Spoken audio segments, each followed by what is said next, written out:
मित्रों, जैसा हम जानते हैं कि ऊर्जा, पावर, ये हमारी लाइफलाइन है। जिस युग में हम चल रहे हैं उसमें ऊर्जा एक जीवन का महत्वपूर्ण अंग बन गया है। और जैसा अपने को पता है कि हरियाणा में पिछले 9.5 वर्ष में ऊर्जा क्षेत्र में बहुत ही हमने महत्वपूर्ण काम किया है। पहली बात तो हमारी जो डिमांड है, 2014 में जब हमने सत्ता संभाली थी उस समय 9000 मेगावाट हमारी डिमांड थी और अभी बढ़कर के वो डिमांड 14000 और मेगावाट ये हो गई है। इसकी आपूर्ति हम लगातार अपनी बनाए हुए हैं। जहां तक हमारी अपनी ऊर्जा का उत्पादन का विषय है, अभी तक हमारी वो ऊर्जा 2582 मेगावाट अपनी हम बनाते हैं। इसमें कुछ प्लांट ऐसे भी हैं जो हमारे बंद हुए हैं। पानीपत के खास करके पहले 3 प्लांट 600 मेगावाट के हमारे बंद हुए हैं और उसके बाद नई ऊर्जा के प्लांट और बनाए जाएं। इसके अंदर आज एक महत्वपूर्ण जो देखा हमने कि उड़ीसा का ये जो महानदी बेसन पावर लिमिटेड के द्वारा कोल इंडिया लिमिटेड की सहायता से एक प्रोजेक्ट का जब ऑफर मिली, उस ऑफर में हमने आज 800 मेगावाट का एक समझौता इनसे किया है।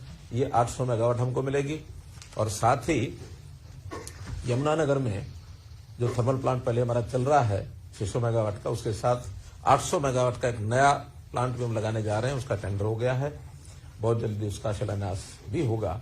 तो ये हमारी बढ़कर के जब 1600 मेगावाट की ये और हमको मिल जाएगी, हमारी अपनी 2500 और 800 3382 हो जाएगी और उसके अतिरिक्त ये जो बाहर से हमको मिल रही है ये हमारे उस पूल में जुड़ जाएगी, ताकि हमारी जो 15000 की आज 14000 मेगावाट की जो आवश्यकता है, जब तक ये लगेंगे पूरा होंगे, हो सकता है उस समय और 1000 मेगावाट के लगभग उसकी आवश्यकता और पड़ेगी। तो कुल मिलाकर इसकी आपूर्ति से हो जाएगी और हम पहले भी आत्मनिर्भर हैं, पावर में कोई कमी नहीं है। जितनी हमारे पास है वो ठीक है। उसके अलावा हम मार्केट से खरीदते हैं, खास करके उसमें हाइड्रो पावर है, सोलर पावर है, जो सामान्यतः सस्ती मिलती है। उस नाते से हमारी पूर्ति हो रही है और पावर की हमने कमी नहीं आने दी है, चाहे वो इंडस्ट्रियल हो, चाहे वो कमर्शियल हो अथवा डोमेस्टिक हो। बल्कि डोमेस्टिक में तो हमारा जो एक बहुत बड़ी अचीवमेंट है कि हमने 24 घंटे बिजली देने की जो बात कही थी, आज 5800 गांवों में से हैं जिनमें हम 24 घंटे बिजली आपूर्ति दे रहे हैं और जिसको जितनी बिजली जिस समय चाहिए उतनी दे रहे हैं। कहीं कोई पावर की स्थिति ऐसी नहीं है। तो इसलिए एक बहुत बड़ा एक अचीवमेंट आज हमारा ये हुआ है। इसकी जानकारी मैंने आपको दी। आज खरीफ सीजन 2023 में खराब फसलों के लिए अतिरिक्त मुआवजे का वितरण होना है। मैं आदरणीय मुख्यमंत्री जी से अनुरोध करूंगा कि रकम लगाकर 8615 किसानों के खातों में 18 करोड़ 67 लाख रुपए डायरेक्टली ट्रांसफर करें। चलिए,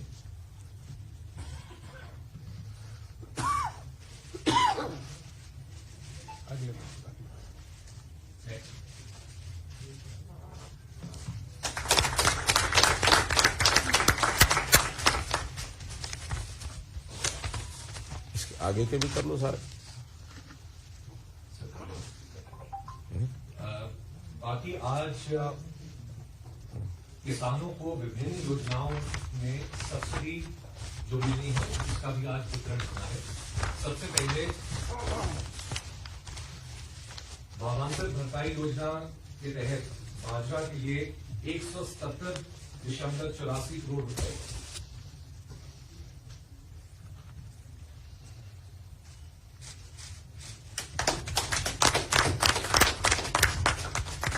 इसके बाद धान की सीधी बिजाई डीएसआर योजना के तहत 24.42 करोड़ रुपए,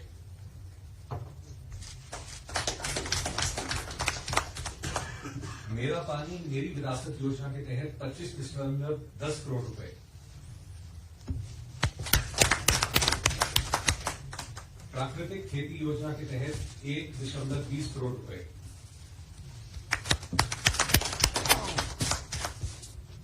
promotion of agriculture mechanisation for in situ management of crop residue योजना के तहत 237 करोड़ रुपए,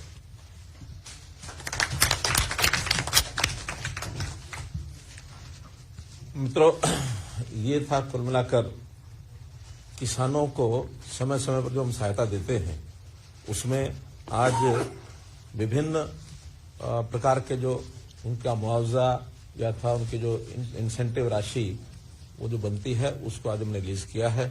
आपको पता है कि हरियाणा इसमें बहुत संवेदनशीलता के साथ अपने किसानों के प्रति काम करता है कि जब भी कभी किसी प्रकार की कोई आपदा आती है अथवा हमको कोई नई स्कीम चलानी होती है जिसमें किसान का भी हित हो और उसमें प्रोडक्शन के नाते हो अथवा नई विधि के नाते से कोई टेक्निक के नाते से हो तो वो उसके लिए हम नई नई चीजें अपनी खोजते हैं आवश्यकता के अनुसार।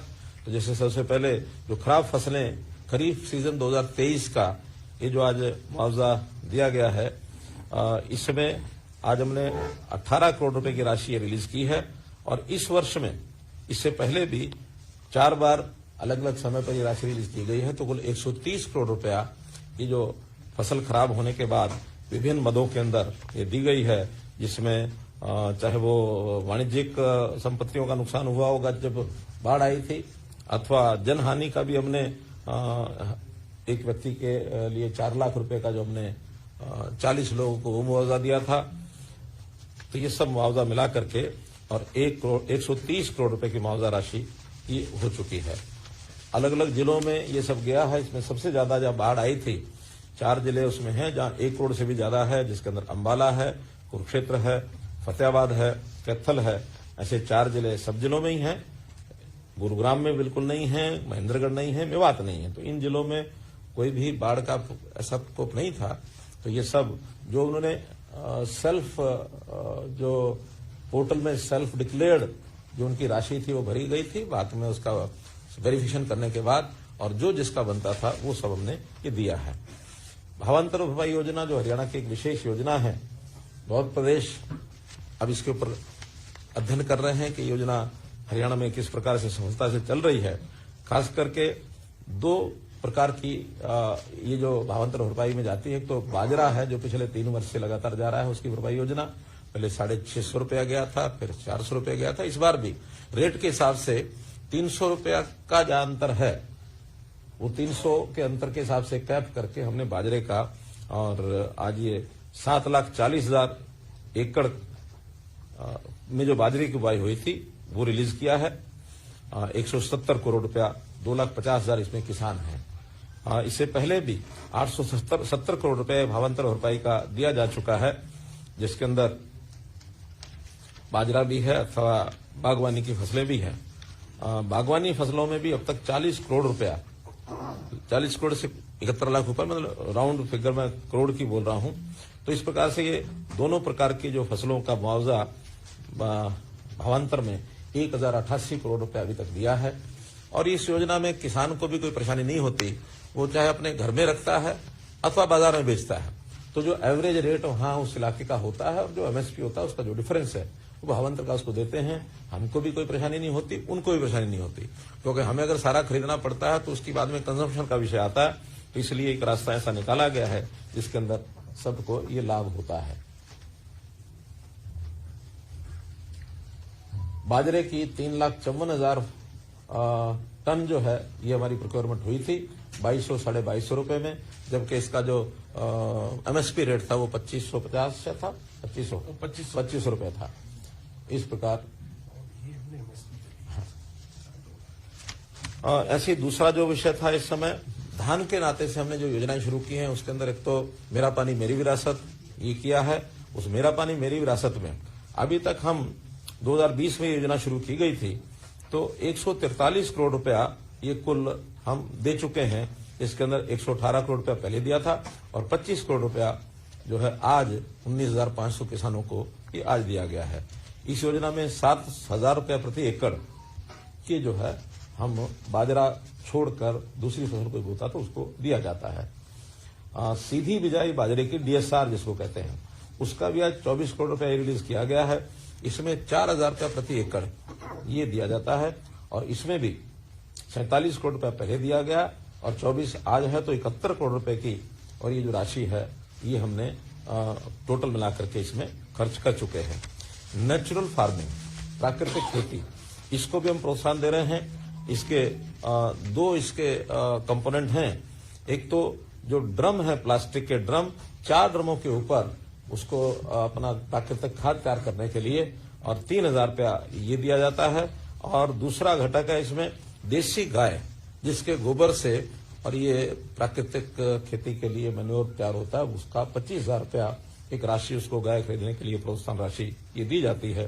तो ऐसा 2680 किसानों को 1,20,00,000 रुपया ये भी दिया गया है।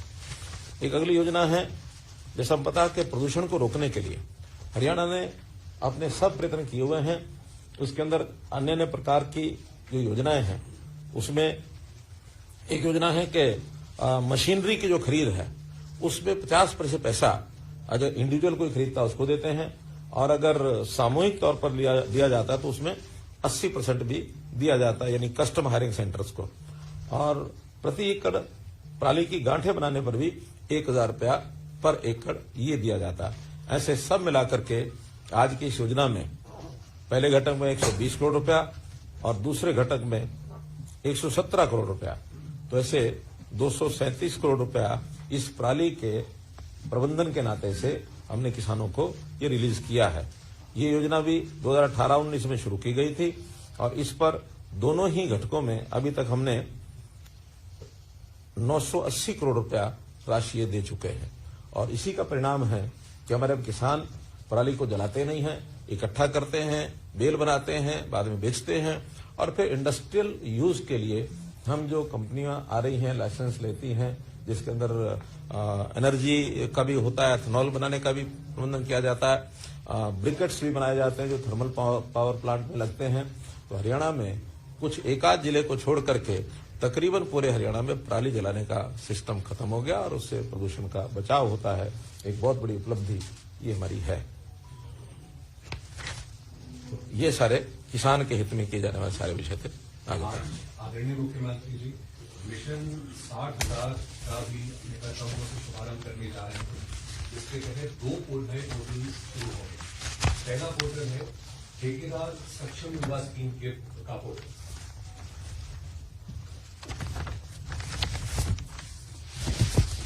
आदरणीय मुख्यमंत्री से अनुरोध करूंगा कि बटन दबाएं।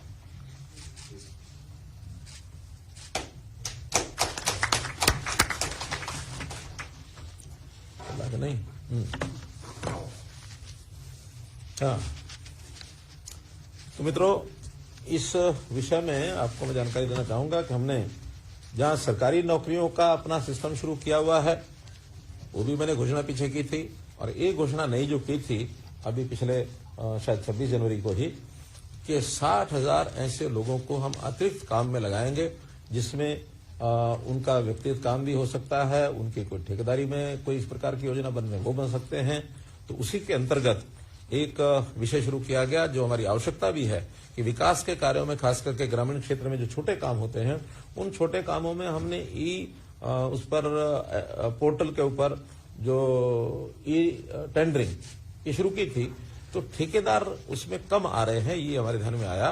तो ठेकेदारों की ट्रेनिंग ये हमने शुरू कराई है, और 10,000 युवाओं को 3 महीने की एक ट्रेनिंग, उसमें भी सीईटी का एग्जाम उसने दिया हो, क्योंकि सभी लोग सीईटी में तो सिलेक्ट नहीं होंगे।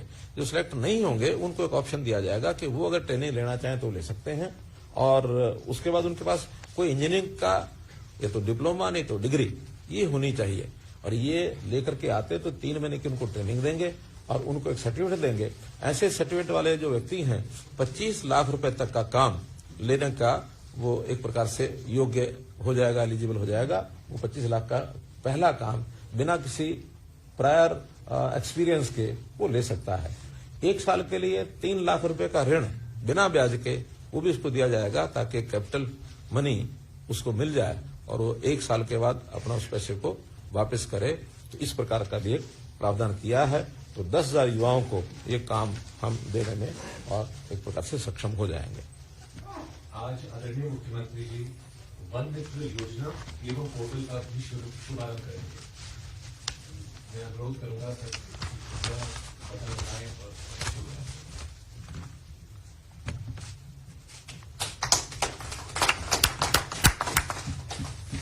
और मित्रों, ये भी मिशन 60,000 का ही एक भाग है, और इस मिशन 60,000 में एक योजना ऐसी बनाई गई है कि हमारे यहाँ फॉरेस्ट डिपार्टमेंट में ये तो क्लेम होता ही है कि हर वर्ष हम पौधे लगाते हैं और पौधे लगाने के बाद वर्षा के समय वो लगाए जाते हैं, लेकिन बाद में जब उनका सर्वाइवल रेट देखा जाता है तो सर्वाइवल रेट बहुत कम मिलता है।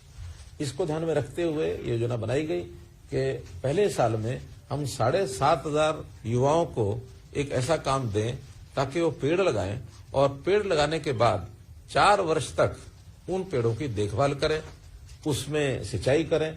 हमारे फॉरेस्ट मिनिस्टर भी आज साथ हैं, तो इन्होंने पूरा मेहनत करके योजना बनाई है और मुझे लगता है कि इस योजना में सफलता हमको मिलेगी। और 7,500 लोगों को पहले साल, अगले साल में आवश्यकता पड़ने पर और भी इसमें जोड़े जा सकते हैं। और प्रारंभ में 10,000 रुपए की इनकम उनको हो जाए, उसके बाद फिर हर वर्ष वो बढ़ती चली जाएगी। तो सबसे पहले तो इसके अंदर हमने तय किया है कि जो 1,80,000 रुपए से नीचे की इनकम के लोग हैं, इनमें से युवाओं को छांटा जाएगा। आज जो पोर्टल हम लॉन्च कर रहे हैं, इसमें अपना रजिस्ट्रेशन करेंगे और योजना का स्वरूप ऐसा है कि जिस एरिया में, गांव में, शहर में वो करना चाहता है, तो जहां कहीं उनको लगता है प्राइवेट जगह हो या कोई पब्लिक प्लेस हो, फॉरेस्ट की लैंड नहीं होनी चाहिए, क्योंकि फॉरेस्ट लैंड पर तो फॉरेस्ट के लोग ही करेंगे। फॉरेस्ट लैंड को छोड़कर बाकी एरिया में वो कहीं भी पेड़ को लगा सकता है।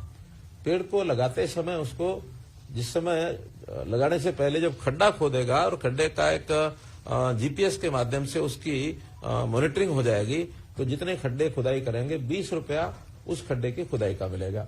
इसके बाद जिस दिन वो पेड़ लगा देगा, नर्सरी से उनको पेड़ मिलेंगे और कोशिश ये रहेगी कि 2.5-3 फुट से बड़ा पेड़ उनको मिले, ताकि वो बाद में लगने के बाद 3-4 वर्ष में बड़ा स्वरूप कर लेगा। छोटी नर्सरी उनको नहीं देंगे, तो 3-3.5 फीट का, 2-2.5 फीट का, 3 फीट का पेड़, यानी बड़ा पेड़ उनको मिलेगा। और जिस दिन वो पेड़ लगाएगा 30 रुपया उस दिन उसको मिलेगा। तो शुरू में पहले ही महीने में 50 रुपया महीना उसको मिल सकता है। और उसके बाद साल भर के लिए 10 रुपया महीना हर पेड़ का। अगर 1,000 पेड़ लगा दिए हैं तो शुरू में 50,000 रुपया मिल जाएगा और उसके बाद 10,000 रुपया महीने का उनको मिलता रहेगा। और उसमें पानी, खाद, जो कुछ डालना उसको प्रबंध करेगा और उसका हर महीने जीपीएस सिस्टम में उसको मॉनिटर किया जाएगा कि हाँ, ये पेड़ जो उसने लगाया था वो वही पेड़ आगे बढ़ रहा है। और उसी पेड़ का अगले वर्ष में उसको 8 रुपया मिलेगा, लेकिन अगले वर्ष में नए पेड़ भी वो लगाना चाहेगा तो एक 10% पेड़ अपने बढ़ा सकता है। यानी 1,000 पहले लगाए हैं तो 100 पेड़, इसको अगर ज्यादा लगाना कोई चाहेगा तो 200 पेड़ भी कर सकते हैं, ताकि उसको पिछले भी 8,000 रुपये मिल जाए और ये नए पेड़ के भी अगर 200 हैं तो 50 रुपए का लगाते समय और बाद में 10 रुपया यानी 2,000 रुपया ये, ताकि किसी भी कारण से उसकी कीमत लमसम भी अच्छी मिले और बाद में 10,000 रुपये सुनिश्चित हो जाए। अभी 1,000 पेड़ की अपर लिमिट रखी है। अगर किसी हमारे अनुभव के आधार पर, डिमांड के आधार पर कोई 1,000 से ज्यादा भी लगाना चाहता तो लगा सकता है। 4 वर्ष तक ये पेड़, उसका पैसा उसको मिलता रहेगा। एक बार लगाना है, पहले साल 10 रुपया, दूसरे साल 8 रुपया, तीसरे साल 5 रुपया, चौथे साल 3 रुपया। तो इसे 4 साल के बाद वो जो भी जमीन का मालिक होगा, अगर वो खुद मालिक है तो अपने पास रखेगा, और जो खुद मालिक नहीं है, किसी और की जगह पर लगाया है, किसी के घर में लगाया हो या शमशान में लगाया हो या पार्क में लगाया हो, तो जो उस मैनेजमेंट देखने वाला जो उस एरिया का है, उनको फिर वो हैंड ओवर कर देगा विद एन एफिडेविट। उससे एफिडेविट लेंगे कि वो 10 साल तक इस पेड़ को काटेगा नहीं, कम से कम 4 और 10, 14 साल तक पेड़ वो रहे। और इसमें एग्रो फॉरेस्ट्री नहीं आएगी। एग्रो फॉरेस्ट्री में जैसे यूकलिप्टस होता है या पॉपुलर होता है, हाँ, ये कमर्शियल पेड़ ये नहीं आएंगे। जो परंपरागत पेड़ हैं वो जितने लगेंगे, उसमें से हमारा फॉरेस्ट कवर ये बढ़ेगा। और जो अभी सर्वाइवल रेट जो कम है, उस सर्वाइवल रेट को भी हम सुनिश्चित कर पाएंगे कि ताकि उसकी रक्षा करने वाला एक व्यक्ति है। वन मित्र बनने के बाद वो व्यक्ति अगर दूसरा कोई काम लग जाता है, उसको कहीं किसी दूसरे को भी देना होता है, तो उसको चेंज ओवर करके दूसरे व्यक्ति को भी उस जगह अपनी जगह लगा सकता है। ये उनका अपना इंटरनल सिस्टम रहेगा। तो ये सारा विषय, हाँ, अगर वो चेंज भी नहीं करता और छोड़ के भागता है तो क्या होगा? हमारे पीसीसी में बैठे हैं, ये विषय ध्यान नहीं आया, फिर फॉरेस्ट टेक ओवर कर लेगा। हाँ, यानी कोई मान लो बीच में छोड़ जाता है और कोई आगे वो किसी और को हैंड ओवर नहीं करता, तो उसको फिर फॉरेस्ट टेक ओवर कर लेगा। तो इस प्रकार की ये वन मित्र योजना है, ये एक बहुत अच्छी और अपने आप में एक नए प्रकार की योजना हमने लागू की है। मुझे लगता है कि जैसे हमारी बाकी योजनाएं हैं, उनका लाभ हमको मिलता है, इसका भी निश्चित रूप से लाभ भी मिलेगा और दूसरे प्रदेश भी इसको अच्छी लगेगी तो उसको वो फॉलो करेंगे। आगे चलिए। मैं आदरणीय मुख्यमंत्री जी से अनुरोध करूंगा कि बटन दबाकर हरियाणा कौशल रोजगार निगम के तहत 408 युवाओं को रोजगार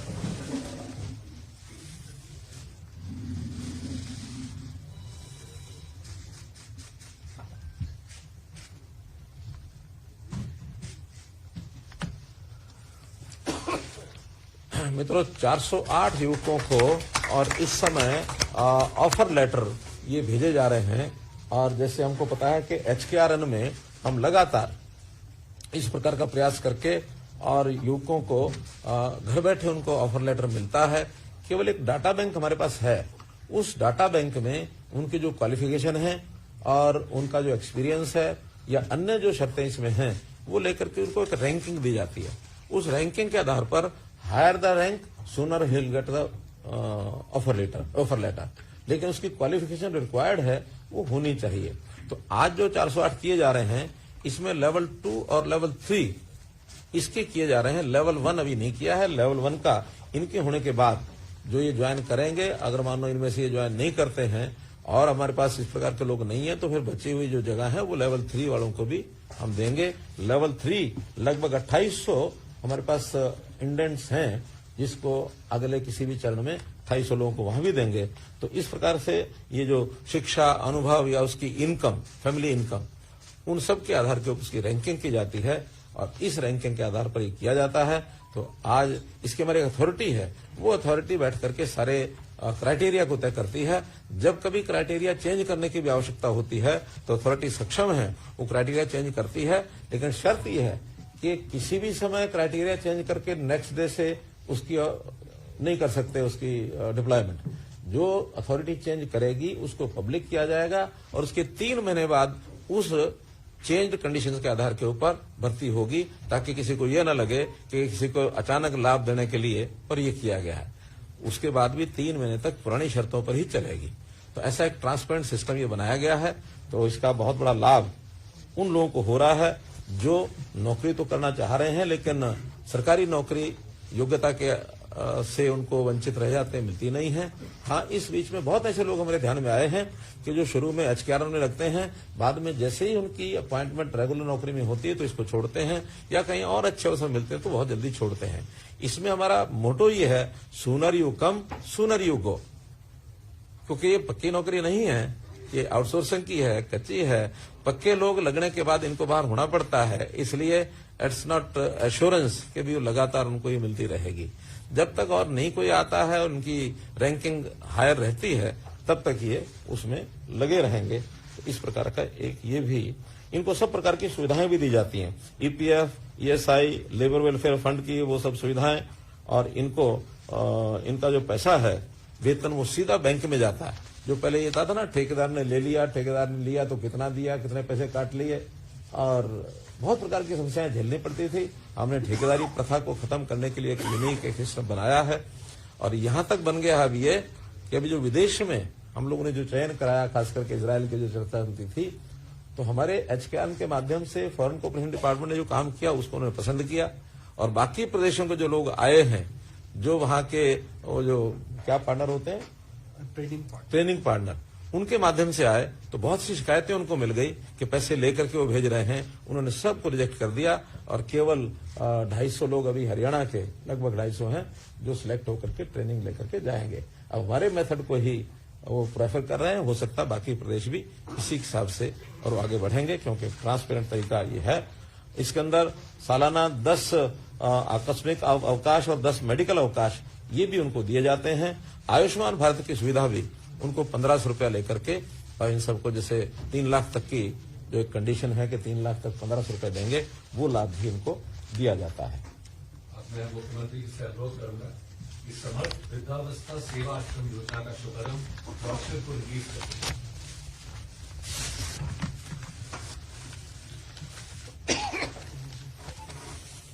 तो जरा फोटो दिखाना पड़ेगा सबको। हाँ,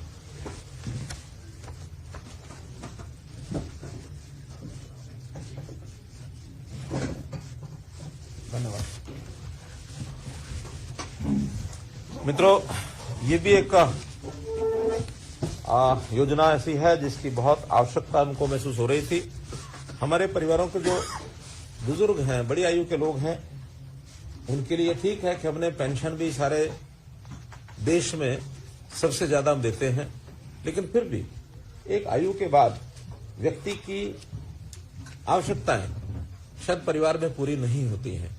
परिवार में उस प्रकार का सम्मान नहीं मिलता है, वो अलग रहने की भी इच्छा करते हैं, कई बार परिवार के लोग भी उनको बाहर करते हैं।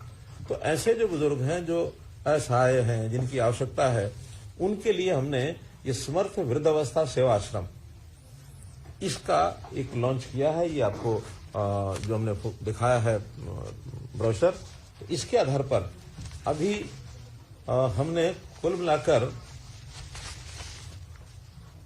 6 जगह पर ये आश्रम पहले चरण में खोलने का योजना बनाई है, जिसके अंदर ऐसे लोग जो चाहेंगे और खास करके जिनकी आय जो वृद्धावस्था पेंशन लेते हैं उस लेवल तक है, यानी 3 लाख रुपया बुजुर्ग की खुद की और पति पत्नी की आय है, वो एलिजिबल होंगे उसमें रहने के, और उनके रहने की सारी व्यवस्थाएं की जाएगी।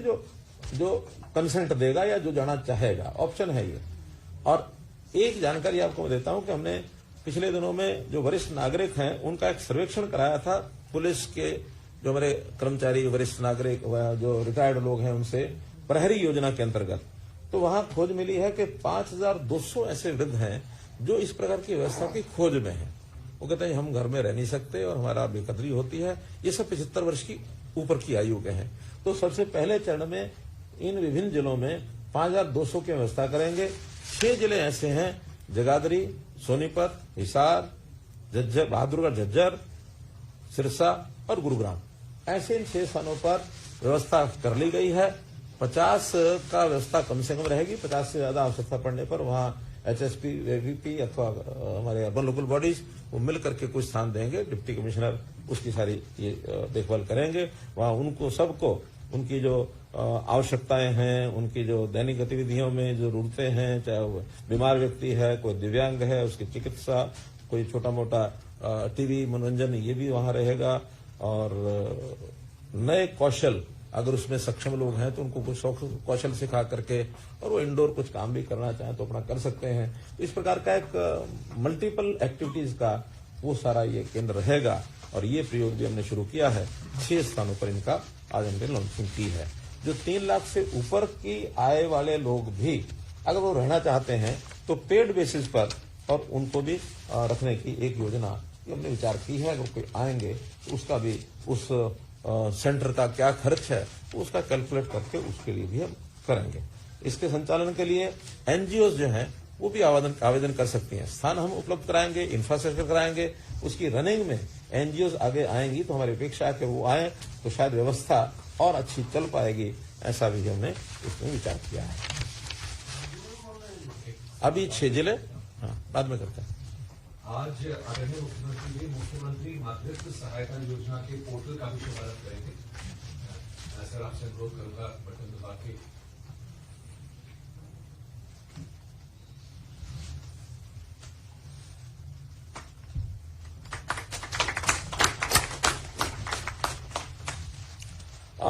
मित्रों, ये 22-23 में के बजट में मैंने एक घोषणा की थी, मुख्यमंत्री मातृत्व सहायता योजना। तो उसके अंतर्गत हमारी जो महिलाएं हैं, जो दिव्यांग महिलाएं हैं या कमजोर परिवार हैं, बीपीएल की फैमिलीज हैं, अनुसूचित जाति जनजाति की महिलाएं हैं, तो ऐसे कुछ योजनाएं यानी उनकी जो आवश्यकताएं हैं, खास करके गर्भवती महिलाएं हैं और स्तनपान कराने वाली माताएं, उनके लड़के, उनके जन्म के, यानी कुछ स्कीम ऐसी बनाई है। लंबी डिटेल है, आपको एक प्रेस नोट के माध्यम से इस योजना की सारी जानकारी हमारा जो डिपार्टमेंट है ये आपको देगा। और इसका भी आज हमने लॉन्चिंग की है। आगे चलिए, प्रेस नोट पे देंगे सबको लेके। योजना तो बताइए, उनको सहायता देंगे ऐसी परिवार के माताओं को, बहनों को जिनकी आवश्यकताएं हैं, और वो उसमें डिटेल है। उनको कितना, 5,000 रुपया, 5,000 रुपया महीना, ये उनको एक मुश्त 5,000 रुपया। ऐसी एक मुश्त 5,000 रुपये की सहायता ऐसी महिलाओं को जिनके जो इसमें पात्र होंगी। उसमें 10-12 कंडीशंस हैं, खास करके मान के चलें जो आवश्यकता जरूरतमंद महिलाएं हैं और उनकी जो यानी डिलीवरी के समय या गर्भवती होती है उस समय, और ये 16 मार्च 2023 को अधिसूचित भी कर दी गई है। आज तो केवल एक पोर्टल लॉन्च किया है कि उस पोर्टल पर वो अपना रजिस्ट्रेशन करा के पैसे की क्लेम कर सकते हैं, इतना ही है। क्रम में नेक्स्ट है हरियाणा नगर पालिका शहरी निर्मित काम सुधार नीति 2023 के संदर्भ में पोर्टल का शुभारंभ।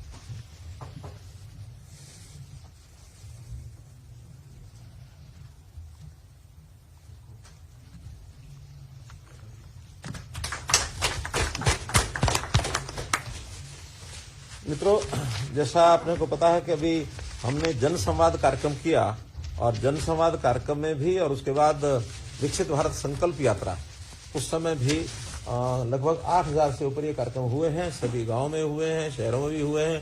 तो इन 8000 गांव में जो हमारे पास डिमांड्स आई हैं, कुछ शिकायतें आई हैं, या कई ऐसे केसेस जो पुराने उलझे हुए हैं, उन सबको सॉल्व करने के लिए हम लगे हैं।